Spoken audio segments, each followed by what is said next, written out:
Hello दोस्तों, प्रतिभा सेतु channel पर आपका स्वागत है।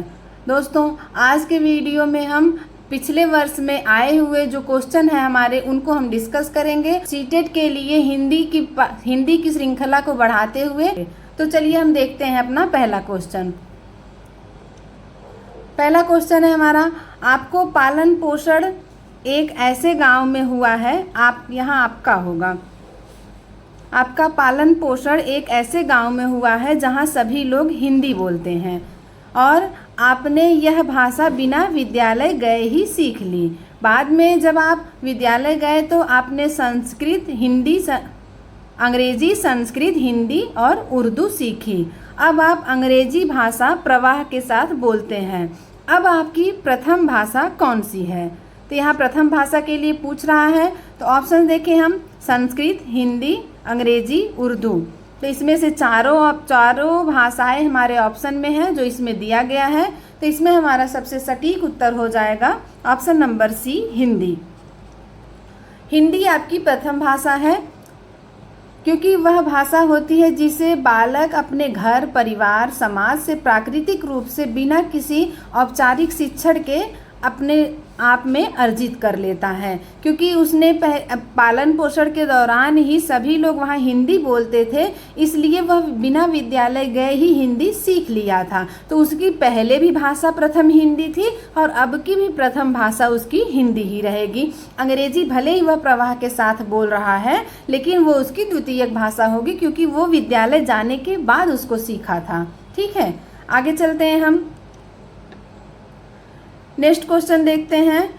अध्यापन की दुनिया में प्रवेश करने के बाद आपने अनुभव किया कि पाठ्य पुस्तक की शुरुआत में शिशु गीत और चित्रकथाएं होती हैं, अंत में वर्णमाला होती है। भाषा शिक्षा शास्त्र में इस प्रकार की व्यवस्था किस उपागम के अंतर्गत आएगी? सौंदर्यात्मक उपागम, बॉटम अप उपागम या अधोशीर्षगामी, टॉप डाउन उपागम या ऊर्ध्व अधोगामी, इलेक्ट्रिकल उपागम या उदारवादी? तो इसमें हमारा ऑप्शन नंबर सी सही उत्तर हो जाएगा, टॉप डाउन उपागम या ऊर्ध्व अधोगामी। ठीक है, इसमें भाषा शिक्षण की शुरुआत अर्थपूर्ण एवं समग्र सामग्री, जैसे इसमें कविताएं इसमें आती हैं, कविताएं, शिशु गीत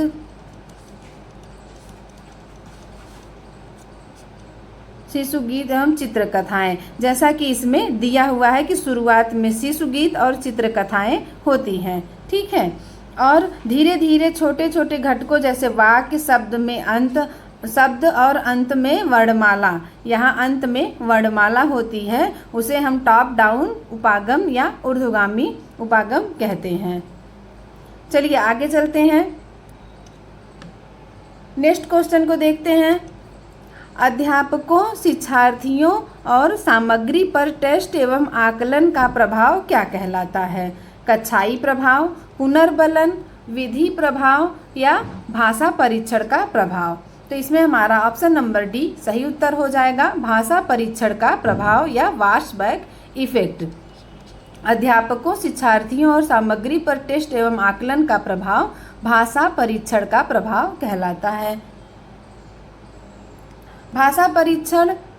भाषा शिक्षण और शिक्षा शास्त्र में किसी परीक्षा या आकलन का अध्यापकों की पढ़ाने की शैली, शिक्षार्थियों के सीखने के तरीकों और शिक्षण सामग्री पर पड़ने वाले प्रभाव को वाशबैक इफेक्ट या भाषा परीक्षण का प्रभाव कहा जाता है। जब परीक्षा का ढांचा ऐसा हो जो छात्रों में वास्तविक भाषा कौशल और समझ विकसित करने को प्रोत्साहित करता है, तो इसका ये सकारात्मक प्रभाव पड़ता है। आगे चलते हैं हम, नेक्स्ट क्वेश्चन देखेंगे। अधिगम का कौन सा मत इस बात में विश्वास रखता है कि मौखिक या अमौखिक भाषा आदत निर्माण की प्रक्रिया के माध्यम से आती है? संज्ञानात्मकवादी, क्रियात्मकवादी, उपयोगितावादी या व्यवहारवादी? तो इसमें सही उत्तर हो जाएगा ऑप्शन नंबर डी, व्यवहारवादी या बिहेवियरिस्ट। बीएफ स्किनर के अनुसार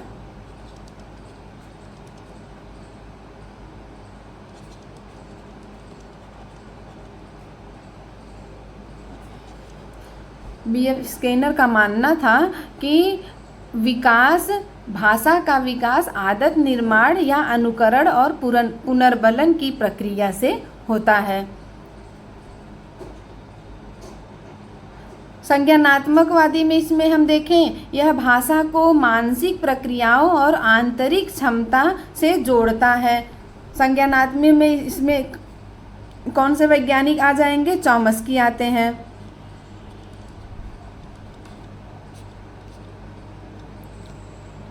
अंतःक्रियावादी में यह सामाजिक अंतःक्रिया और जैविक कारकों के संयोजन पर बल देता है, अंतःक्रियावादी। ठीक है, आगे चलते हैं। नेक्स्ट क्वेश्चन देखेंगे हम। कक्षा 5 की भाषा अध्यापक अपनी कक्षा में भाषा शिक्षण के लिए प्रतिदिन अनेक प्रकार की सामग्री जैसे समाचार पत्र, भोजन तालिका और रेल यात्रा के टिकट आदि लाती है। वह अधिगम के लिए क्या कर रही है? वह चाहती है कि उसके विद्यार्थी जीवन की वास्तविक स्थितियों से अंग्रेजी सीखें। वह विद्यार्थियों में जागरूकता लाना चाहती है। वह अधिगम को और अधिक वास्तविक तथा उपयोगी बनाने के लिए प्रामाणिक सामग्री का प्रयोग कर रही है। ये सही लग रहा है, तो ये ऑप्शन नंबर सी हमारा सही उत्तर हो जाएगा। और चौथा भी हम देख लेते हैं, वह अपने विद्यार्थियों को बहुविध भाषाएं सीखने में मदद कर रही हैं। तो बहुविध से ज़्यादा हमारा ये सी ऑप्शन सही हो जाएगा कि वह अधिगम को और अधिक वास्तविक तथा उपयोगी बनाने के लिए प्रामाणिक सामग्री का प्रयोग कर रही है, जैसे कि समाचार पत्र, भोजन तालिका, रेल यात्रा टिकट, ये सब प्रामाणिक सामग्री हो गया। ठीक है, समाचार पत्र, मेनू कार्ड और रेल टिकट जैसी वास्तविक वस्तुएं दुनिया में उपयोग की जाती हैं और इन्हें विशेष रूप से भाषा शिक्षण के लिए तैयार किया जाता है। जब शिक्षक कक्षा में इन सामग्रियों का उपयोग करते हैं तो इससे विद्यार्थी भाषा को अपने दैनिक जीवन से वास्तविक संदर्भों से जोड़कर बेहतर और व्यावहारिक तरीके से सीख पाते हैं। तो ऑप्शन नंबर सी हमारा सही उत्तर हो जाएगा। आगे चलते हैं। नेक्स्ट क्वेश्चन देखेंगे। भारत में भाषाओं के बारे में कौन सा कथन सही नहीं है? नहीं पूछा है। संस्कृत आधुनिक भारतीय भाषा है, तो ये हमारा सही नहीं है। संस्कृत आधुनिक भारतीय भाषा नहीं है, तो नहीं पूछा था, तो ऑप्शन नंबर ए हमारा सही उत्तर हो जाएगा। आगे भी देख लेते हैं हम। हिंदी भारतीय उपमहाद्वीप की लोक भाषा है, तो ये सही है हमारा कि हिंदी भारतीय उपमहाद्वीप की लोक भाषा है। भारत के संविधान के अनुसार अंग्रेजी सह राजकीय भाषा है, तो ये भी सही है कि संविधान के अनुसार अंग्रेजी सह राजकीय भाषा है। भारत के संविधान की 8वीं अनुसूची के अनुसार 22 भाषाएं हैं, तो ये भी उत्तर हमारा सही है कि संविधान में 8वीं अनुसूची में 22 भाषाएं अर्जित की गई हैं। तो हमारा ऑप्शन नंबर ए सही नहीं है, तो यही पूछा है कि कौन सा सही नहीं है। ठीक है, आगे चलते हैं हम। नेक्स्ट क्वेश्चन को देखेंगे। भारत में बहुभाषावाद के संदर्भ में अध्यापक के लिए क्या समझना जरूरी है? बहुभाषावाद के संदर्भ में पूछा है।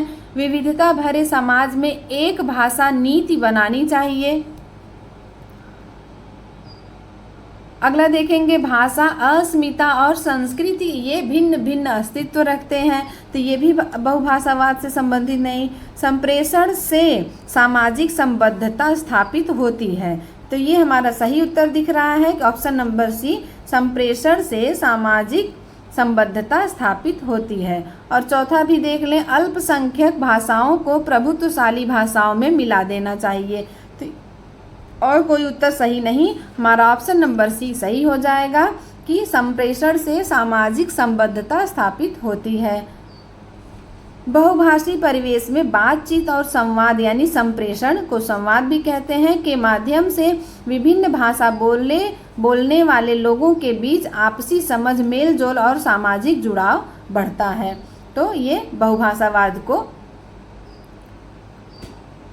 बहुभाषावाद अध्यापक के लिए समझना जरूरी होता है। ऑप्शन नंबर ए को अगर हम देखें, विविधता भरे समाज में एक भाषा नीति बनानी चाहिए, तो एक भाषा नीति जब बनेगा तो वहाँ बहुभाषावाद कोई मतलब ही नहीं है। वहाँ की विविधता वाले देश में एक भाषा की नीति थोपना बहुभाषिक और सांस्कृतिक संरक्षण के खिलाफ है।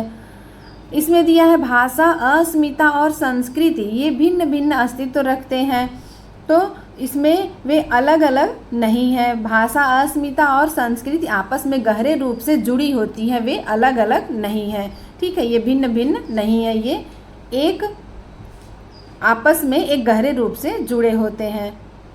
अल्पसंख्यक भाषाओं को प्रभुत्वशाली भाषाओं में मिला देना चाहिए, तो इनको मिला देने से उनकी भाषाई पहचान खत्म हो जाती है। ठीक है, ऑप्शन नंबर सी हमारा सही उत्तर है। आगे चलते हैं हम। अगला क्वेश्चन है, श्रवण में क्या शामिल है?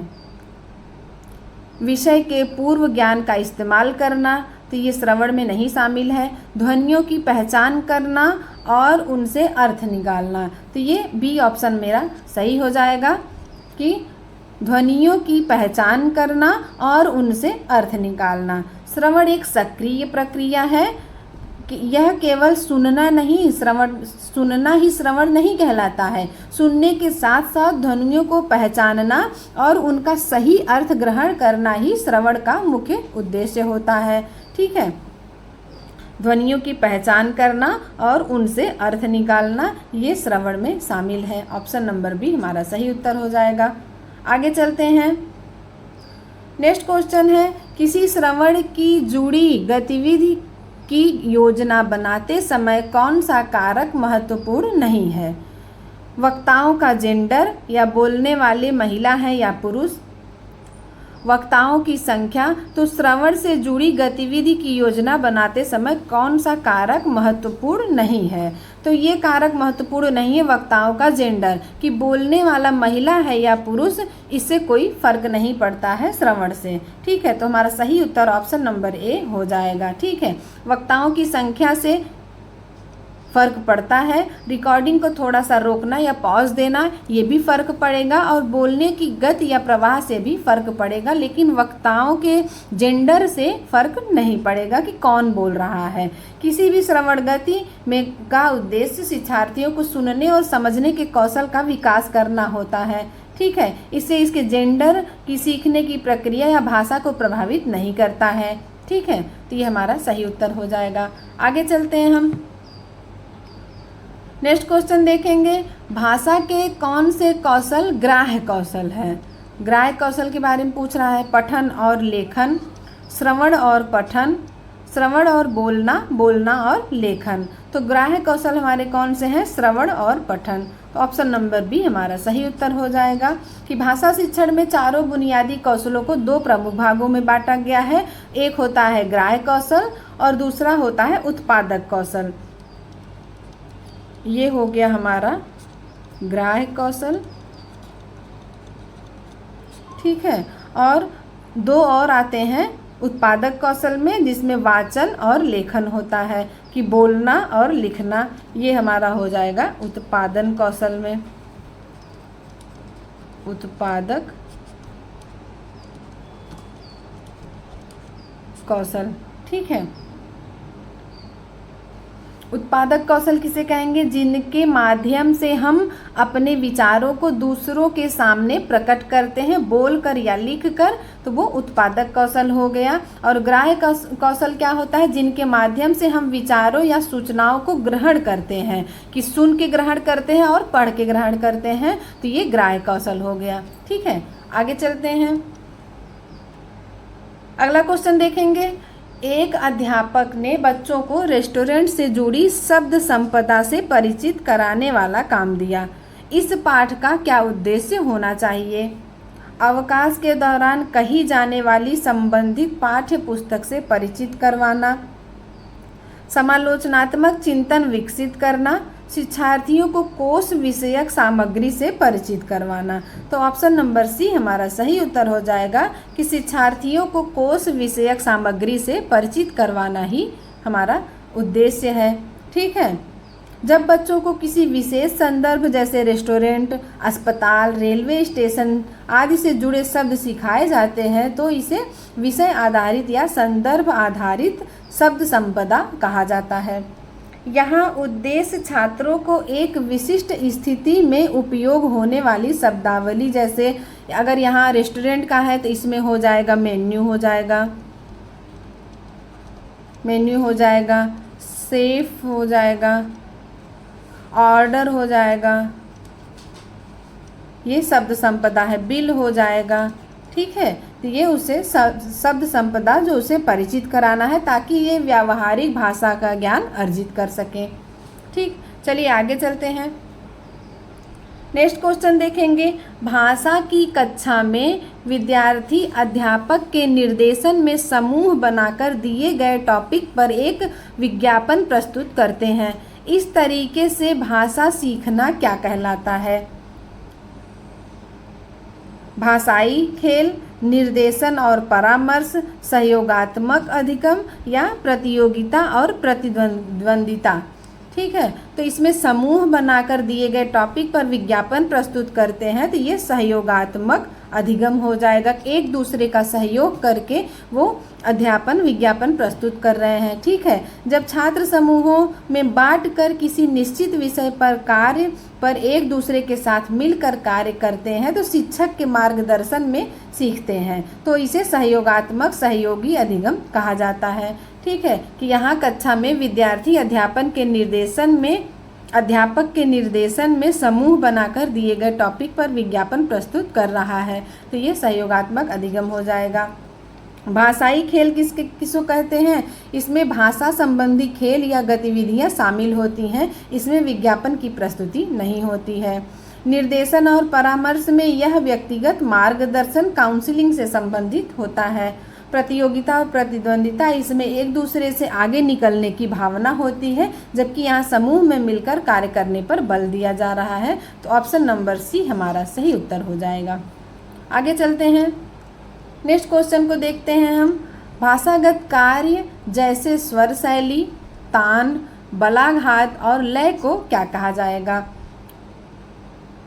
ध्वन्यात्मक नहीं, इसको ध्वन्यात्मक नहीं, इसको छंद शास्त्र कहा जाएगा। ठीक है, छंद शास्त्र में स्वर शैली, तान, बलाघात और लय को छंद शास्त्र कहते हैं। कि भाषा विज्ञान और व्याकरण में वाणी के भौतिक गुणों को जैसे स्वर शैली, तान, बलाघात, लय के अध्ययन छंद शास्त्र के अंतर्गत आता है। ठीक, ध्वन्यात्मक में इसमें केवल मूल ध्वनियों के उच्चारण और पहचान का अध्ययन होता है ध्वन्यात्मक में, तो ऑप्शन नंबर डी हमारा सही उत्तर हो जाएगा।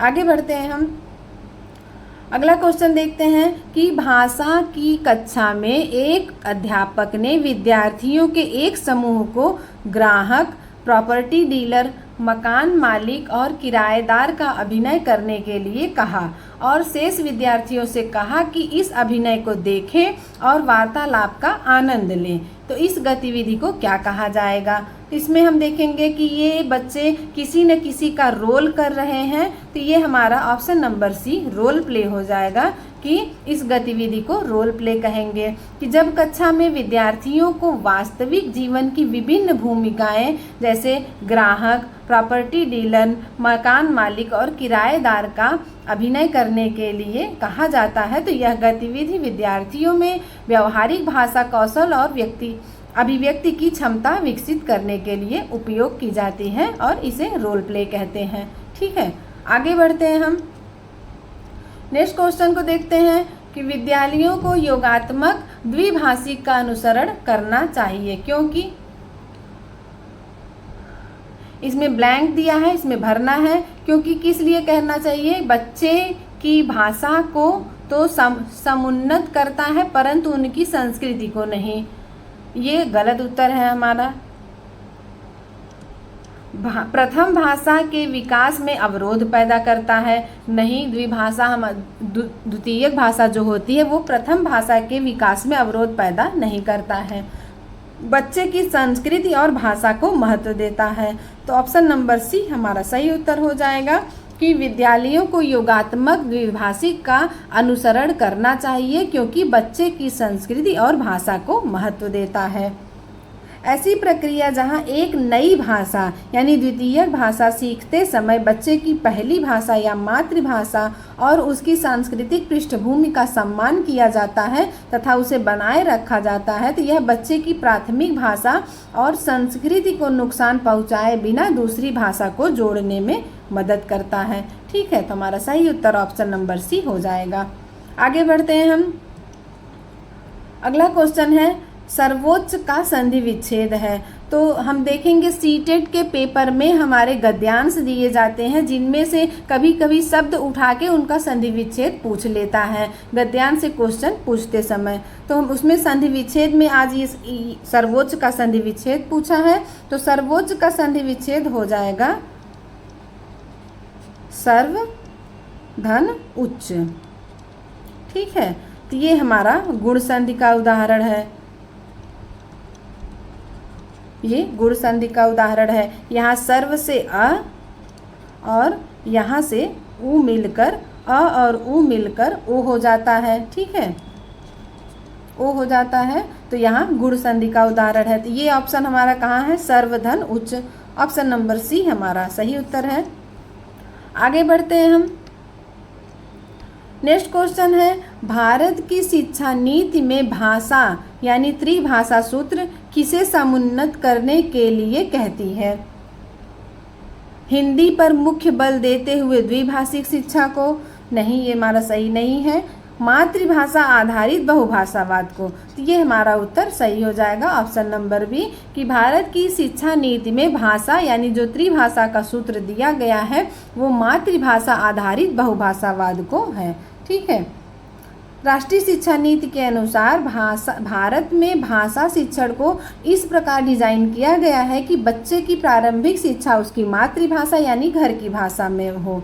ठीक है, इसके बाद बहुभाषावाद में देखें तो इसके बाद आगे की कक्षाओं में अन्य भाषाएं जैसे हिंदी है, अंग्रेजी है, इनसे जोड़ा जाता है। तो इसके मुख्य उद्देश्य मातृभाषा की नींव पर बहुभाषावाद को बढ़ावा देना या समृद्ध करना हो जाएगा। तो ऑप्शन नंबर बी हमारा सही उत्तर है। आगे चलते हैं। अगला क्वेश्चन है उस लघु कथा को क्या कहेंगे जिसमें मुख्य पात्र पशु है और नैतिक मूल्यों को उभारते हैं? विज्ञान फिक्शन? नहीं, विज्ञान से संबंधित नहीं है। यात्रा वृतांत? तो यहाँ यात्रा का कोई संबंध ही नहीं है, यहाँ पात्र पशु दिया है और नैतिक मूल्यों को उभार रहा है। फंतासी और जंतु कथा फेबल? तो हमारा ये जंतु कथा फेबल सही उत्तर हो जाएगा ऑप्शन नंबर डी। ऐसी लघु कथाएं होती हैं जिनमें पशु, पक्षी या निर्जीव वस्तुएं मुख्य पात्र के रूप में बोलती हैं या व्यवहार करती हैं और कहानी के अंत में कोई नैतिक सीख या मूल्य मिलता है, जैसे पंचतंत्र की कहानियाँ। इसके उदाहरण में जंतु कथा में हम देख सकते हैं कि पंचतंत्र की कहानियाँ।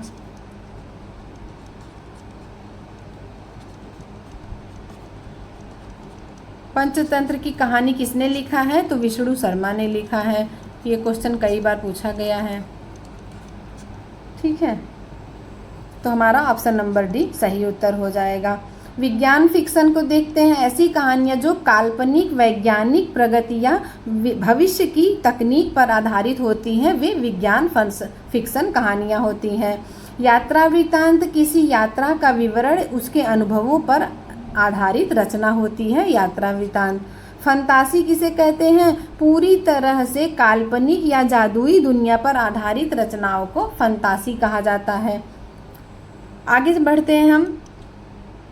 नेक्स्ट क्वेश्चन है सरकारी विद्यालय की अध्यापिका रीता 7वीं कक्षा के विद्यालयों को अंग्रेजी पढ़ाने के लिए दृश्य उपकरण और भाषा खेल खिलाती है। रीता शिक्षण के किस सिद्धांत का अनुपालन कर रही है? अभिप्रेरणा और रुचि का सिद्धांत? यही हमारा सही उत्तर हो जाएगा कि रीता अभिप्रेरणा और रुचि के सिद्धांत का अनुपालन कर रही है कि दृश्य उपकरणों और भाषा खेलों का प्रयोग करने से कक्षा का वातावरण रोचक बनता है, जिससे छात्रों में सीखने के प्रति स्वाभाविक रुचि और अभिप्रेरणा उत्पन्न होती है कि जब बच्चे खेल खेल में और चित्रों के माध्यम से सीखते हैं तो उनका ध्यान केंद्रित रहता है और शिक्षण प्रक्रिया अधिक प्रभावी हो जाती है। ठीक है, कि बच्चों को उन जो देखते हैं, जो अपने आप से करके सीखते हैं, वो जल्दी सीखते हैं और अपनी रुचि से सीखते हैं। ठीक है, तो हमारा ऑप्शन नंबर ए सही उत्तर हो जाएगा। अगला क्वेश्चन देखते हैं हम। अगला और ये हमारा लास्ट क्वेश्चन है कि शीर्ष अधोमुखी प्रक्रिया यानी टॉप डाउन के बारे में क्या सही नहीं है? तो सही नहीं पूछा है। सुनने वाले संसार के बारे में प्राप्त ज्ञान का प्रयोग करते हैं।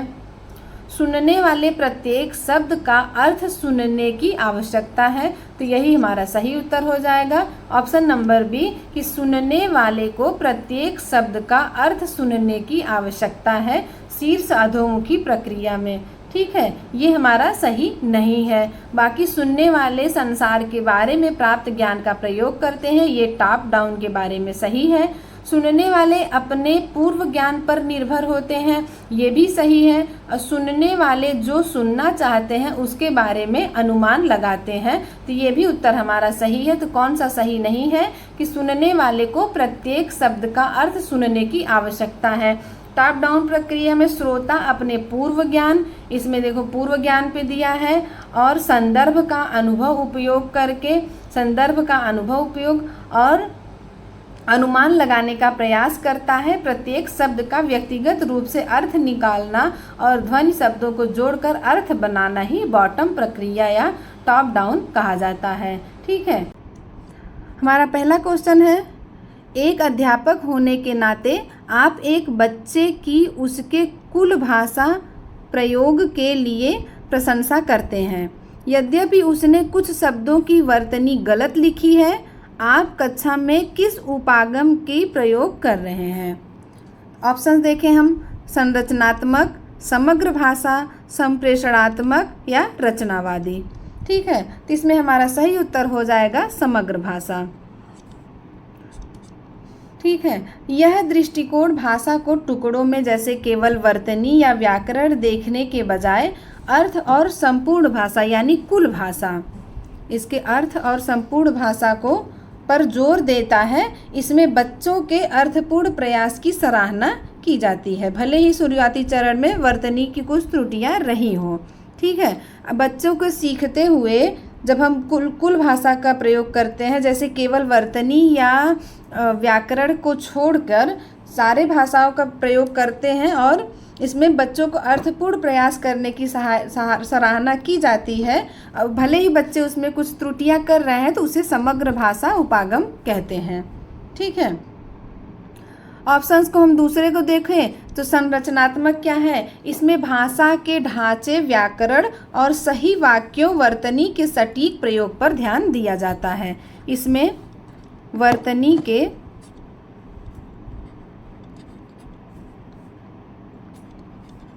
सटीक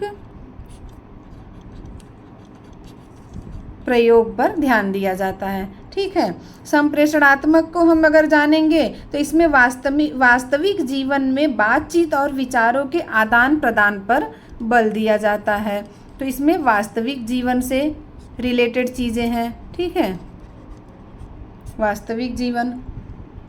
और रचनावादी को हम देखें तो इसमें छात्र अपने अनुभवों के आधार पर ज्ञान का निर्माण स्वयं करता है। ठीक है, अनुभवों के आधार पर, इसमें स्वयं के अनुभवों के आधार पर स्वयं का ज्ञान निर्माण करता है। ठीक है, ये हो गया रचनावादी, तो हमारा उत्तर हो जाएगा समग्र भाषा उपागम। आगे बढ़ते हैं हम। अगला क्वेश्चन है हमारा, कक्षा में मातृभाषा को स्थान न देना किस विधि की विशेषता है? ठीक है, ऑप्शन देखें हम, प्रत्यक्ष या डायरेक्ट, प्राकृतिक, द्विभाषिक या श्रव्य भाषिक। ठीक है, तो इसमें हमारा सही उत्तर हो जाएगा ऑप्शन नंबर ए, प्रत्यक्ष या डायरेक्ट। कक्षा में मातृभाषा को स्थान न देना प्रत्यक्ष विधि या डायरेक्ट विधि की विशेषता है। इस विधि में लक्षित भाषा यानी कि मातृभाषा के प्रयोग या अनुवाद के सीधे सिखाया जाता है। इसमें कक्षा के अंदर मातृभाषा का प्रयोग पूर्णतः वर्जित या सीमित होता है। ठीक है, इसका प्रयोग नहीं किया जाता है मातृभाषा का। और द्विभाषिक में हम देखें, द्विभाषिक में इसमें आवश्यकता पड़ने पर शिक्षक द्वारा सीमित मात्रा में मातृभाषा का प्रयोग करने की अनुमति होती है। ठीक है, इसमें मातृभाषा लेकिन सीमित होती है, इसमें सीमित होती है। और श्रव्य भाषिक को देखें, इसमें अभ्यास और सुनने पर बल दिया जाता है, लेकिन मातृभाषा को पूरी तरह प्रतिबंधित नहीं किया जाता है। तो इसमें भी थोड़ा बहुत श्रव्य भाषिक में भी मातृभाषा का प्रयोग किया जाता है, लेकिन ज़्यादातर इसमें सुनने पर बल दिया जाता है। ठीक है।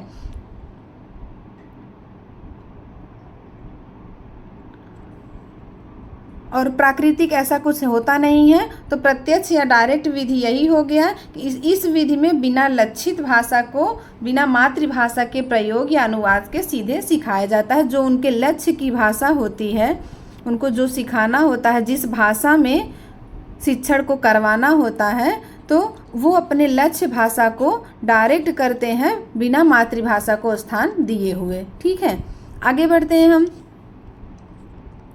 अगला क्वेश्चन है हमारा, एक भाषा अध्यापक को चाहिए कि वह शिक्षार्थियों को स्वच्छंद लेखन के लिए प्रोत्साहित करे, क्योंकि स्वच्छंद लेखन का शिक्षार्थियों के लिए लाभ है।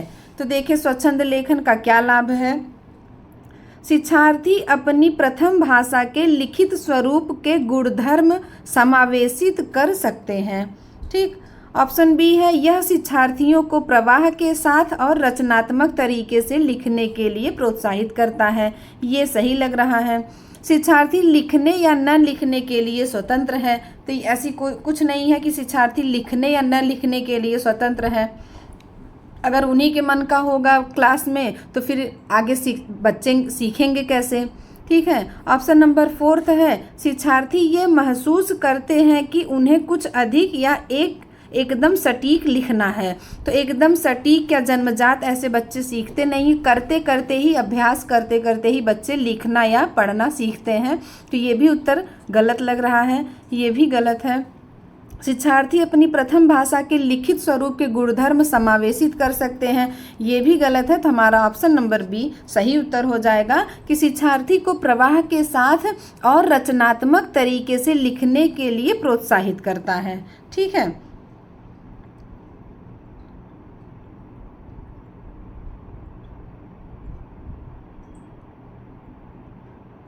स्वच्छंद लेखन, हम इसके बारे में जाने तो स्वच्छंद लेखन होता क्या है। एक ऐसी शिक्षण तकनीक जिसमें विद्यार्थियों को बिना व्याकरण, वर्तनी या संरचना की चिंता किए अपने विचारों को स्वतंत्र रूप से व्यक्त करने का अवसर मिलता है। तो जहां अवसर मिलता है वो ऑप्शन हमारा ज़्यादातर सही होता है। तो बच्चों को अवसर देना ही स्वच्छंद लेखन है कि उन्हें स्वतंत्र छोड़ा जाए, उन्हें अपने विचारों को स्वतंत्र रूप से करने का अवसर मिले। और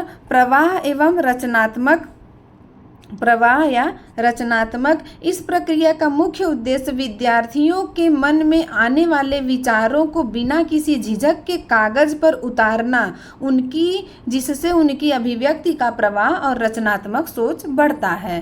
ठीक है, इसीलिए ये प्रवाह और रचनात्मक, इसकी हमारा ये ऑप्शन सही है। और इसका प्राथमिक उद्देश्य ये नहीं होता है, तो हमारा ये सब ऑप्शन गलत है। तो हमारा ऑप्शन नंबर बी सही उत्तर है। आगे चलते हैं हम। अगला क्वेश्चन है हमारा, यह अधिगम का एक प्रकार है जिसमें बच्चे को उच्च का स्तरीय मानसिक प्रक्रियाओं जैसे बुद्धि या तर्क करना आदि का प्रयोग करना होता है। किसमें होता है? संरचना अधिगम, मौखिक अधिगम में, या अवधारणा अधिगम में, या गत्यात्मक कौशल अधिगम में। ठीक है, तो इसमें हमारा ऑप्शन नंबर सी सही उत्तर हो जाएगा, अवधारणा अधिगम में। ठीक है, जिसमें बच्चों को अमूर्त विचारों, नियमों और सिद्धांतों को समझने के लिए उच्च स्तरीय मानसिक प्रक्रियाओं जैसे तर्क करना, ठीक है, विश्लेषण करना और बुद्धि का उपयोग करने की आवश्यकता होती है इसमें, अवधारणा अधिगम में। ठीक है, इसमें क्या क्या आएगा? तर्क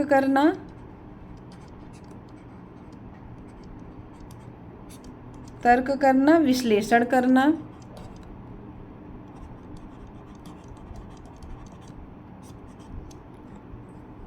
और अपनी बुद्धि का प्रयोग करने की आवश्यकता होती है। ठीक है, संरचना अधिगम के बारे में अगर हम जानें तो यह पैटर्न या संरचना को समझने से संबंधित है कि किस पैटर्न या किस संरचना पर अधिगम हो रहा है। मौखिक अधिगम जो शब्दों, भाषा या मौखिक जानकारियों को सीखने से जुड़ा है। डायरेक्ट जो मौखिक से जुड़ा है वो मौखिक अधिगम हो गया। गत्यात्मक अधिगम शारीरिक गतिविधियों और मोटर स्किल जैसे साइकिल चलाना या लिखना, इससे संबंधित है गत्यात्मक कौशल। ठीक है, ऑप्शन नंबर सी हमारा इस प्रश्न के अनुसार सही उत्तर है। आगे चलते हैं हम, अगला क्वेश्चन देखेंगे हम। निम्नलिखित में से कौन सा कक्षाई अभ्यास विद्यार्थियों में मौखिक भाषा के विकास में मदद करेगा?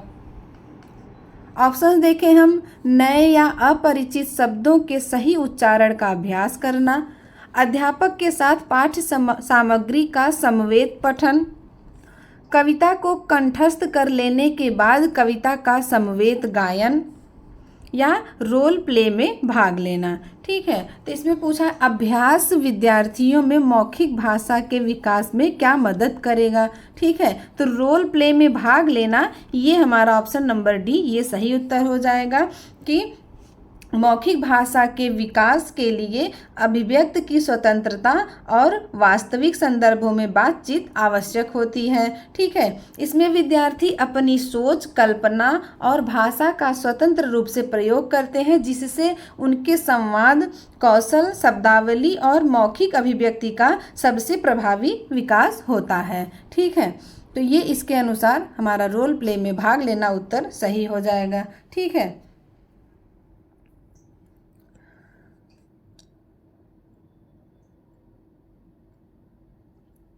कविता को कंठस्थ कर लेने के बाद कविता का समवेत गायन, तो कविता को कंठस्थ करना या रटने की भाषा की प्रवृत्ति को बढ़ावा देता है, जिससे भाषा का स्वाभाविक प्रयोग सीख नहीं पाते हैं। ठीक है, उच्चारण और अभ्यास या समवेत पठन ये केवल दोहराव तक सीमित है, सब दोहराने के लिए। ठीक है, बाकी रोल प्ले में भाग लेगा बच्चा तो उसका समग्र विकास होता है। ठीक है, आगे बढ़ते हैं हम। अगला क्वेश्चन है हमारा, जब हम यह कहते हैं कि भाषा यादृच्छिक है तो इसका तात्पर्य है।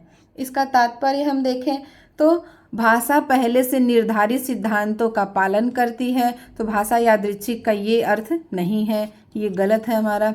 भाषा के शब्दों और उनके अर्थों के बीच अंतर्निहित संबंध, तो ये भी गलत है, अंतर्निहित संबंध नहीं है। ठीक है,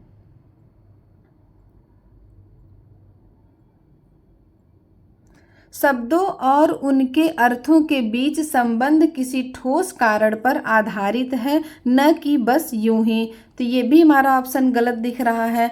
भाषा के शब्दों और उनके अर्थों के बीच किसी प्रकार का अंतर्निहित संबंध नहीं है। ठीक है, तो ऑप्शन नंबर डी हमारा सही उत्तर हो जाएगा कि भाषा यादृच्छिक है, तो इसका तात्पर्य है कि भाषा के शब्दों और उनके अर्थों के बीच किसी प्रकार का अंतर्निहित संबंध नहीं है।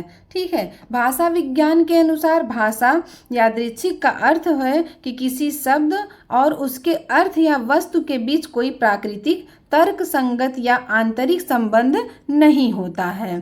ठीक है, उदाहरण के लिए जैसे पानी को पानी, वाटर या जल क्यों कहा जाता है, इसके पीछे कोई ठोस वैज्ञानिक स्वाभाविक कारण नहीं है, यह केवल समाज द्वारा मान लिया गया है कि पानी को जल, पानी या वाटर क्यों कहा जाता है। ठीक है, इसका इससे कोई संबंध नहीं है। ठीक है, ये सिर्फ माना गया है। तो उसी प्रकार से कि इसका कोई तर्क संगत प्राकृतिक संबंध नहीं होता है। ठीक है, आगे बढ़ते हैं हम।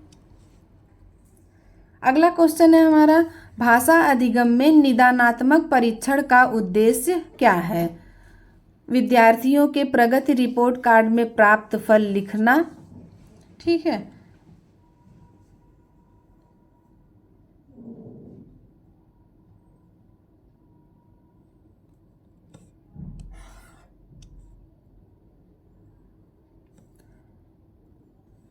तो ये हमारा ऑप्शन ये गलत हो जाएगा कि रिपोर्ट कार्ड में सिर्फ प्राप्त फल लिखना ये निदानात्मक परीक्षण का उद्देश्य नहीं है। योगात्मक आकलन के लिए योजना एवं प्रश्न बनाना, तो ये भी निदानात्मक परीक्षण का उद्देश्य नहीं है। ठीक है। अभिभावक शिक्षक बैठक में अभिभावकों को सूचित करना और ध्यान देने के लिए कहना, तो ये भी हमारा निदानात्मक परीक्षण में नहीं आएगा।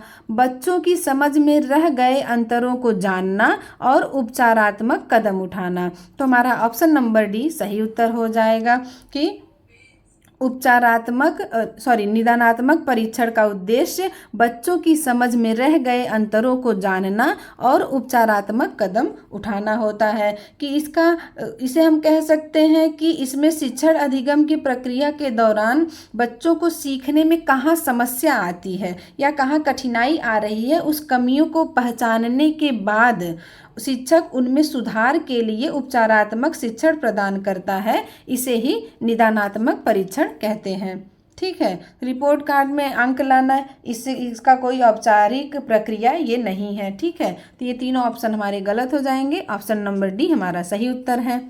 आगे बढ़ते हैं हम। अगला क्वेश्चन है, प्राथमिक स्तर पर एक अध्यापक अपने शिक्षार्थियों को रंग करने और चित्रकारी करने के लिए प्रोत्साहित करती है। यह किस तरह से मददगार है? ऑप्शन देखेंगे। अध्यापक को अध्यापन से विश्राम देने में, कक्षा में चुप्पी बनाए रखने में, सूक्ष्म गत्यात्मक कौशलों का विकास करने में, या शिक्षार्थियों का मनोरंजन करने में। तो हमारा ऑप्शन नंबर सी सही उत्तर है कि सूक्ष्म गत्यात्मक कौशलों का विकास करने में टीचर प्रोत्साहित कर रही है। ठीक है। कि रंग भरने, चित्रकारी करने और पेंसिल पकड़ने से बच्चों की उंगलियां और हाथों की मांसपेशियों का समन्वय और नियंत्रण बेहतर होता है, जो कि आगे चलकर लिखने में मदद करता है, या जैसे विश्राम पाना, शांति बनाए रखना, या केवल मनोरंजन शिक्षण अधिगम प्रक्रिया के शैक्षणिक उद्देश्य को पूरा नहीं करता है। ठीक है। तो ऑप्शन नंबर सी हमारा सही उत्तर हो जाएगा कि सूक्ष्म गत्यात्मक कौशलों का विकास करने में ये प्रोत्साहित कर रही हैं। ठीक है। आगे बढ़ते हैं हम। अगला क्वेश्चन है, वे कथन जो किसी कक्षा विशेष या पाठ्यक्रम कोर्स के अंत में विद्यार्थियों द्वारा अर्जित ज्ञान, कौशल, प्रवृत्ति का वर्णन करते हैं, वे क्या कहलाते हैं? ठीक है। ऑप्शन देखें हम। बुनियादी साक्षरता प्रतिफल, शिक्षण प्रतिफल, अधिगम प्रतिफल, या संख्यात्मक प्रतिफल। तो इसमें हमारा ऑप्शन नंबर सी सही उत्तर हो जाएगा कि अधिगम प्रतिफल विद्यार्थियों द्वारा अर्जित ज्ञान, कौशल, प्रवृत्ति का वर्णन करते हैं, वे अधिगम प्रतिफल कहलाते हैं। यह वे मानक या कथन होते हैं जो स्पष्ट रूप से बताते हैं कि किसी कक्षा या पाठ्यक्रम के अंत में विद्यार्थियों को क्या ज्ञान, क्या कौशल और दृष्टिकोण अर्जित कर लेना चाहिए। ठीक है।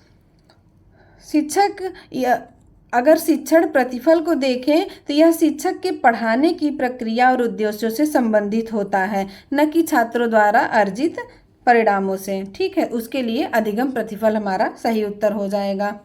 आगे बढ़ते हैं हम। अगला क्वेश्चन है, एक अध्यापिका अपने कक्षा में समूह चर्चा और सहपाठियों में अंतःक्रियाओं को महत्व देती है। ठीक है। वह विद्यार्थियों की सही वर्तनी या उच्चारण में गलतियों पर बहुत अधिक ध्यान नहीं देती है। तो वह कक्षा में किस उपागम का प्रयोग कर रही है? रचनावादी, पारंपरिक, उदारवादी, या संरचनात्मक? तो इसका सही उत्तर हो जाएगा रचनावादी। ठीक है। रचनावाद वाइगोत्स्की का सामाजिक रचनावाद है। यह मानता है कि छात्र समूह चर्चा और सहपाठियों के साथ बातचीत के माध्यम से ज्ञान का निर्माण सबसे बेहतर तरीके से करते हैं। ठीक है। इस उपागम में केवल सही वर्तनी या उच्चारण की गलतियों को सुधारने के बजाय विद्यार्थियों को बिना डरे किसी अपने विचार व्यक्त करने और अर्थपूर्ण संवाद करने में प्राथमिकता दी जाती है। इसे रचनावादी कहते हैं। कि जहां सहपाठी आपस में बातचीत कर रहे हैं वहां वर्तनी या उच्चारण या व्याकरण के पे ध्यान नहीं दिया जाता है, बल्कि उस पर यह जोर दिया जाता है कि बच्चे अपने अंदर की जो स्वतंत्र भावना है वह बिना डरे, बिना किसी के प्रभाव में आए, वो अपने अर्थ को व्यक्त कर सके। ठीक है, तो ये हो गया रचनावादी। आगे बढ़ते हैं हम। अगला क्वेश्चन है, अपनी कक्षा में काल का शिक्षण करते समय आप एक ही व्यक्ति को दो चित्र दिखाते हैं। एक चित्र 15 वर्ष पहले का है और एक चित्र जो अभी अभी खींचा गया है। आप इन चित्रों के आधार पर वह कैसा पर उस व्यक्ति के वर्तमान और भूत दिखाता है, उसकी आदतें, इन पर बात आरंभ करते हैं। आप किसका प्रयोग कर रहे हैं? ठीक है, तो नियम आधारित व्याकरण, निर्देशात्मक व्याकरण, संरचनात्मक व्याकरण या शिक्षण शास्त्रीय व्याकरण। तो हमारा शिक्षण शास्त्रीय व्याकरण ऑप्शन नंबर डी सही उत्तर हो जाएगा। ठीक है, इसमें व्याकरण को सीधे नियमों या परिभाषाओं के जरिए रटने के बजाय व्यावहारिक संदर्भ आधारित और रोचक गतिविधियों के माध्यम से सिखाया जाता है। रोचक गतिविधियों जैसे चित्र का प्रयोग, बातचीत करना। यहाँ काल यानी टेंस को समझाते हुए और बातचीत प्रयोग कर रहे हैं कि जो शिक्षण शास्त्र का हिस्सा है। ठीक है, नियम आधारित व्याकरण क्या होता है कि इसमें पहले नियम या परिभाषा बताई जाती है, उसके बाद उदाहरण दिया जाता है। ठीक है, इसमें पहले नियम बताया जाता है, उसके बाद उदाहरण दिए जाते हैं। निर्देशात्मक व्याकरण में क्या होता है, इसमें भाषा के सही और गलत प्रयोग पर जोर दिया जाता है तथा कठोर नियमों का पालन किया जाता है इसमें।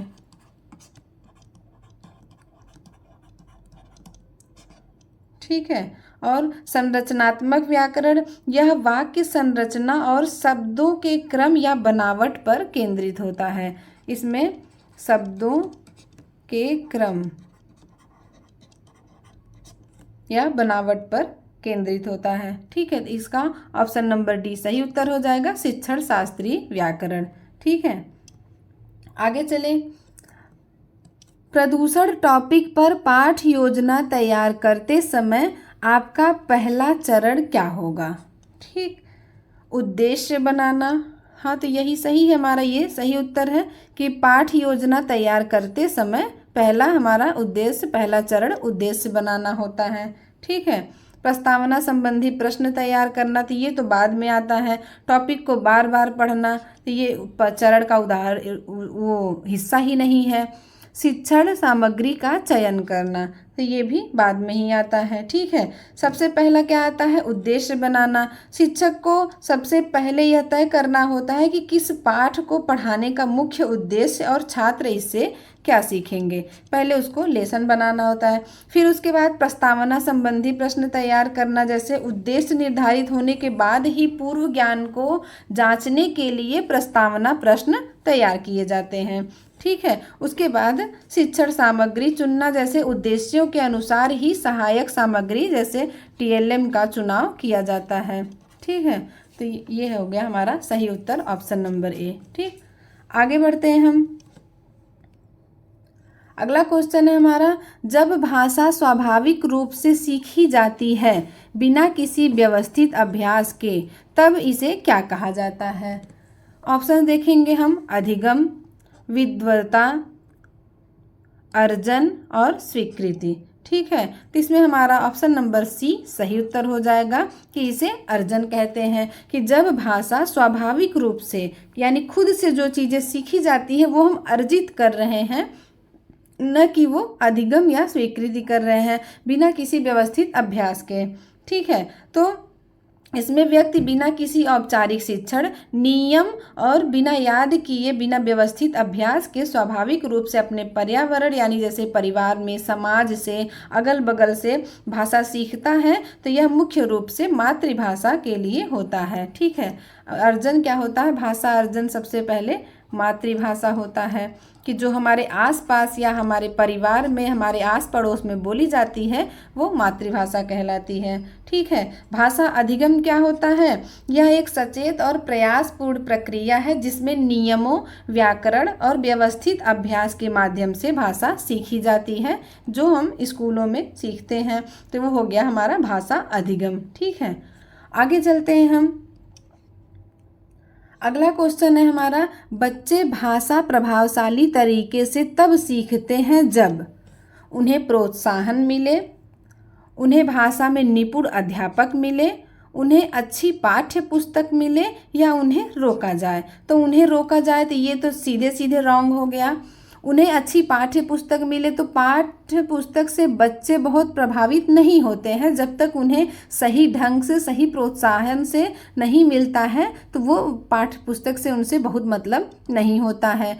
उन्हें भाषा में निपुण अध्यापक मिले, तो अध्यापक अगर भाषा में निपुण है तो इससे बच्चे इतनी जल्दी नहीं सीख जाएंगे कि वे उतना प्रभावित नहीं होंगे उस शिक्षक से कि वो भाषा में निपुण है। तो बच्चे वो भाषा सीखते हैं जो अपने परिवार से वो सीख के आए होते हैं। ठीक है, तो उन्हें ज़्यादातर प्रोत्साहन मिले, वो तब भाषा प्रभावशाली तरीके से सीख सकते हैं। ठीक है, तो ऑप्शन नंबर ए हमारा सही उत्तर हो जाएगा कि बच्चे भाषा तब सबसे प्रभावी ढंग से सीखते हैं जब उन्हें सहज और सकारात्मक वातावरण में बोलने, व्यक्त करने और प्रयोग करने का प्रोत्साहन मिलता है। ठीक है, आगे बढ़ते हैं हम। अगला क्वेश्चन है, एक अध्यापक अपनी कक्षा में वास्तविक वस्तुएं जैसे छतरी, बरसाती, पेचकस आदि लाती है। वह शिक्षार्थियों से कहती है कि प्रत्येक शब्द के बारे में 2 या 3 वाक्य कहें। इस प्रकार की सामग्री को तकनीकी रूप से क्या कहा जाएगा? ठीक है, तो वास्तविक वस्तुएं, रियलिया सही है, वास्तविक वस्तुएं ही है ये सब। छतरी, बरसाती, पेचकस ये सब वास्तविक वस्तुएं हैं, तो ऑप्शन नंबर ए हमारा सही है। भाषा निवेश, तो उसमें भाषा का प्रयोग वो कर ही नहीं रही है, वो सीधे सीधे मूर्त चीज़ें दिखा के वास्तविक वस्तुओं को किया जा रहा है। शिक्षण उपकरण से कोई मतलब नहीं है, उपकरण तो है लेकिन वो वास्तविक वस्तुएं हैं, तो ये हमारा सटीक उत्तर हो जाएगा।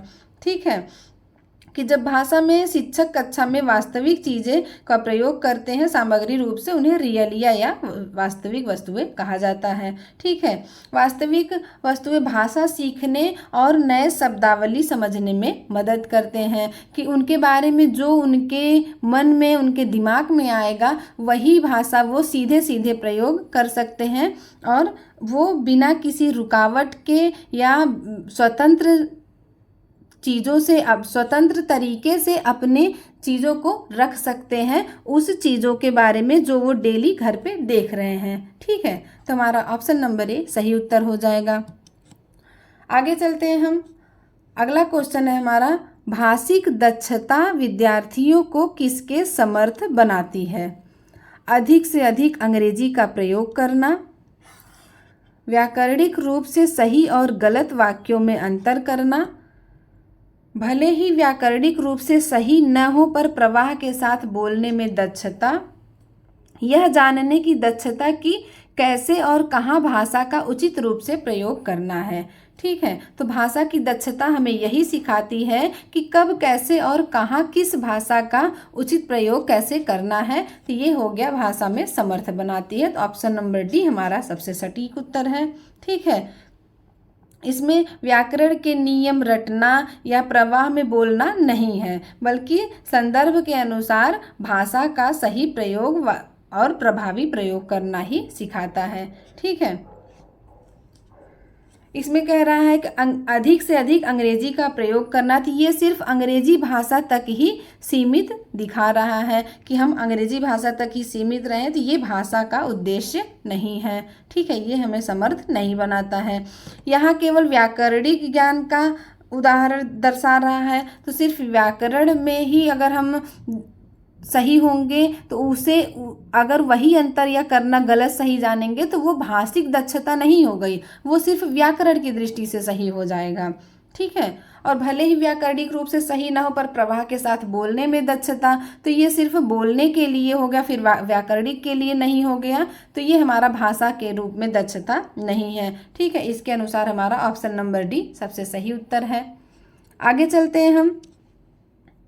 अगला क्वेश्चन है हमारा, आज राजू विद्यालय जा रहा है इसलिए वह बहुत खुश है।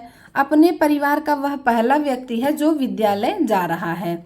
उसके परिवार में इससे पहले कोई भी विद्यालय नहीं गया, यहाँ तक कि उसके अभिभावक कभी विद्यालय नहीं गए। राजू को किस शिक्षार्थी के रूप में जानेंगे? ठीक है, अल्पसंख्यक, प्रथम पीढ़ी, द्वितीय पीढ़ी या हसियाकृत। ठीक है, तो इसमें हमारा सही उत्तर हो जाएगा ऑप्शन नंबर बी, प्रथम पीढ़ी, कि सबसे पहली पीढ़ी वही है जो विद्यालय जा रही है। ठीक है, वह विद्यार्थी होता है जो अपने परिवार में औपचारिक शिक्षा या विद्यालय लेने वाला पहला व्यक्ति है, जिसके माता पिता या अभिभावक कभी स्कूल नहीं गए हों। यहाँ राजू अपने परिवार का पहला सदस्य जो विद्यालय जा रहा है, इसलिए उसे प्रथम पीढ़ी का शिक्षार्थी कहा जाता है। ठीक है, कहा जाएगा। आगे बढ़ते हैं हम।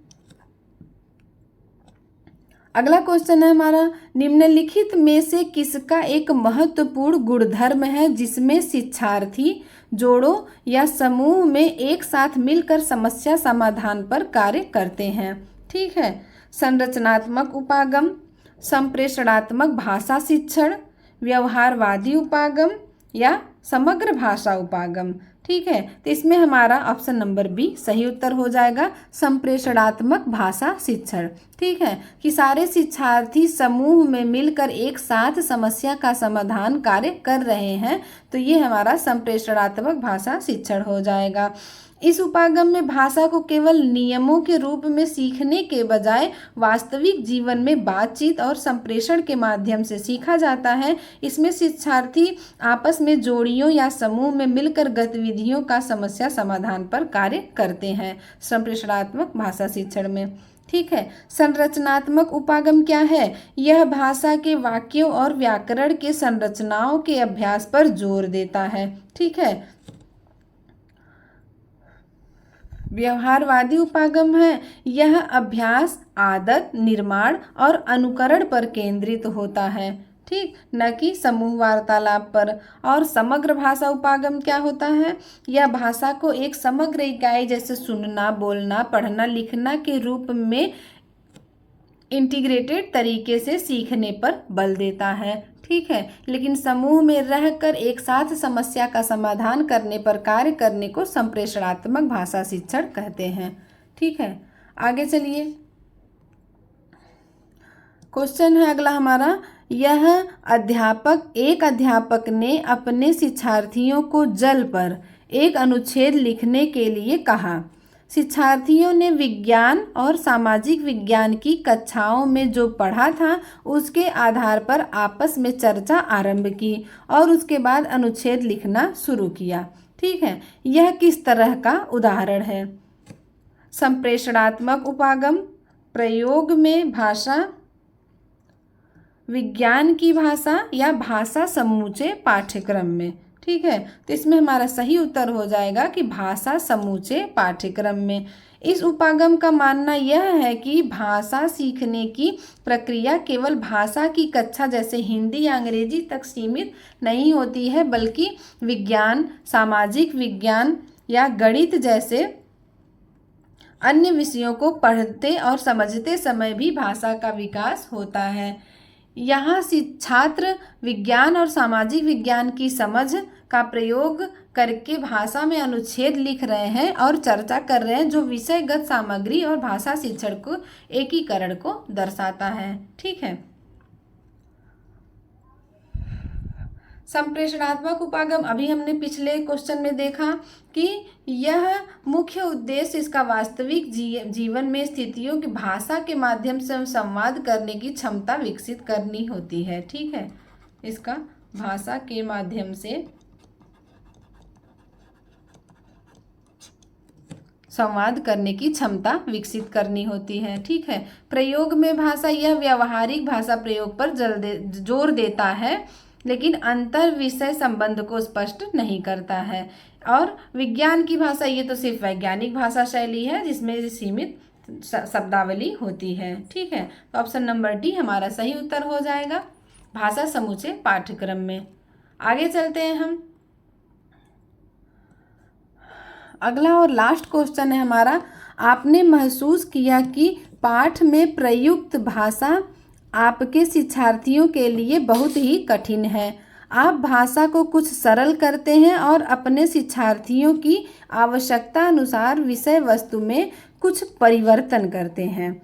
आपका यह कृत्य क्या कहलाएगा? ठीक है, समीक्षा करना, अंगीकार करना, अनुकूलन करना या मूल्यांकन करना। तो इसमें हमारा अनुकूलन करना सही उत्तर हो जाएगा कि इस विषय वस्तु में परिवर्तन करना। अनुकूलन करना है कि जब एक शिक्षक शिक्षार्थियों के लिए उनके स्तर के अनुसार पाठ्य सामग्री को, भाषा को सरल बनाता है या विषय वस्तु में बदलाव करता है, तो इसे क्या कहते हैं? सामग्री का अनुकूलन करना। ठीक है। समीक्षा करना किसे कहा जाएगा? कि सामग्री की गुणवत्ता या कमियों की जांच करना।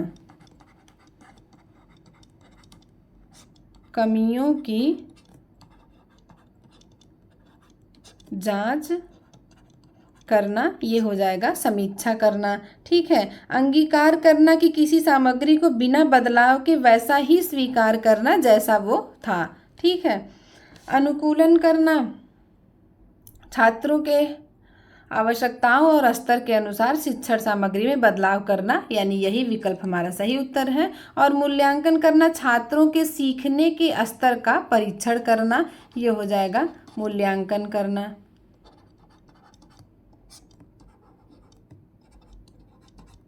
ठीक है। तो इतनी बातें आपको समझ में आई होंगी।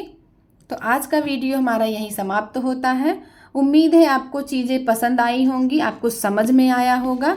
ठीक है। अगर आपको नहीं समझ में आता है तो आप कमेंट बॉक्स में कमेंट करके ज़रूर बताइएगा। तो मिलते हैं आपसे हम अगले पार्ट में। Thank you so much.